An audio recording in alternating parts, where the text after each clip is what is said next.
আজকে আমরা কথা বলবো ইংলিশ জায়ান্ট চেলসির হাতে বার্সেলোনার এক অবিশ্বাস্য রকমের নাস্তানাবুদ হবার গল্প নিয়ে।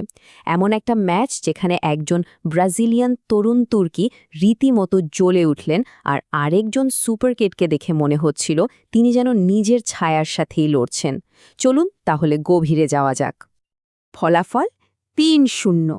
চেলসির পক্ষে এক কথায় বিশাল একটা জয়। স্কোর লাইনটাই বলে দিচ্ছে ম্যাচটা কতটা একপেশে ছিল। কিন্তু এই যে স্কোর লাইন, এর পেছনের আসল গল্পটা কি ছিল? ঠিক কিভাবে ম্যাচটা চেলসির হাতের মুঠোয় চলে গেল, আর বার্সেলোনার মতো দল কেনই বা এমনভাবে ভেঙে পড়ল? আসলে এই ম্যাচের গল্পটা ছিল দুই তরুণ প্রতিভার। একদিকে এস্তেভাও, যিনি ছিলেন যেন আগুনের গোলার মতো, আর অন্যদিকে লামিন ইয়ামাল, যাকে দেখে মনে হচ্ছিল এক নিভে যাওয়া আলো। তো খেলা শুরুর আগে কিন্তু দুই দলের কোচই নিজেদের তারকা উইঙ্গারকে নিয়ে দারুণ কিছু প্ল্যান করে রেখেছিলেন। চলুন দেখে নেওয়া যাক সেই কৌশলগুলো ঠিক কী ছিল। চেলসির প্ল্যানটা ছিল দেখুন একেবারে পরিষ্কার আর আগ্রাসী। প্রথম কাজ ছিল বার্সেলোনার ডান দিকে একদম চেপে ধরা, এরপর মিডফিল্ডটা পুরোপুরি নিজেদের কন্ট্রোলে নিয়ে আসা, যাতে বার্সা নিঃশ্বাসই না নিতে পারে, আর ফাইনালি এস্তেবাওয়ের যে অবিশ্বাস্য গতি সেটাকে কাজে লাগানো। আর বার্সেলোনা, তাদের প্ল্যানটা ছিল একটু প্রেডিক্টেবল, মানে গতানুগতিক। তারা চেয়েছিল ইয়ামালকে দিয়ে টাচলাইন ধরে আক্রমণ করবে, মিডফিল্ডে বলের দখল রেখে খেলাটা নিয়ন্ত্রণ করবে, আর লেভেনডভস্কিকে বল সাপ্লাই দেবে। কিন্তু মাঠে নামার পর কি হলো? শুরু থেকেই চেলসির গতি আর প্রেসিং বার্সার সব প্ল্যান একদম ধুলোয় মিশিয়ে দিল। বার্সাকে দেখে রীতিমতো অসহায় মনে হচ্ছিল।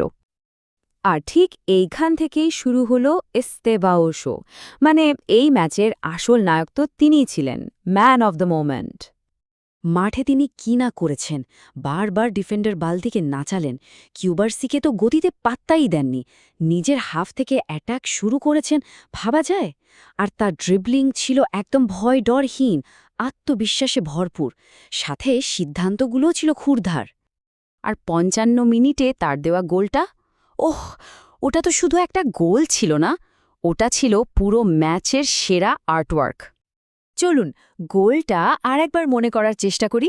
প্রথমে ডান দিকে বলটা পেলেন, কাট করে ভেতরে ঢুকলেন, দুজন ডিফেন্ডারকে ছিটকে ফেলে দিলেন, এরপর বক্সের মাথায় এসে বাঁ পায়ে যে শটটা নিলেন, একদম পারফেক্ট। এই একটা গোলই যেন বলে দিচ্ছিল এস্তেভাও শুধু চেলসির ভবিষ্যৎ না, উনিই বর্তমান। আচ্ছা, এ তো গেল এস্তেফাওয়ের কথা, কিন্তু লামিন ইয়ামাল, তাকে কেন পুরো ম্যাচে খুঁজেই পাওয়া গেল না? এর কারণটা লুকিয়েছে চেলসির ডিফেন্সিভ কৌশলের মধ্যে।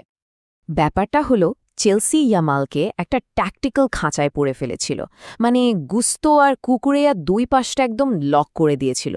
ড্রিবল করার মতো ১ ইঞ্চি জায়গাও তাকে দেওয়া হয়নি।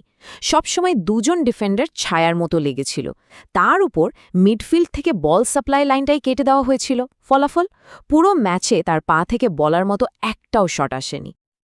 তো সব মিলিয়ে এই ট্যাকটিক্যাল লড়াইয়ের শেষ রায়টা কি দাঁড়ালো? চলুন এবার সংখ্যাগুলোই কথা বলুক। পার্থক্যটা দেখুন, একদম আকাশ আর পাতাল। এস্তেভাওয়ের রেটিং ছিল 10-9, সাথে ম্যাচ জেতানো একটা গোল। আর ইয়ামাল রেটিং মাত্র 5, আর তাকে তো শেষমেশ মাঠ থেকেই তুলে নিতে হলো। তাহলে এক কথায় যদি বলি, চেলসি জিতল কারণ তাদের মিডফিল্ড প্রেসিং, এস্তেভাওর জাদু আর জমাট রক্ষণ। আর বার্সা হারল কেন?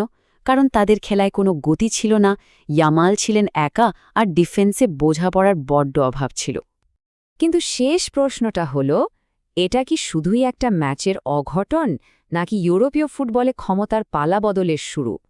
এই ম্যাচের পর এই প্রশ্নটা কিন্তু ফুটবল ভক্তদের মাথায় ঘুরপাক খাবেই।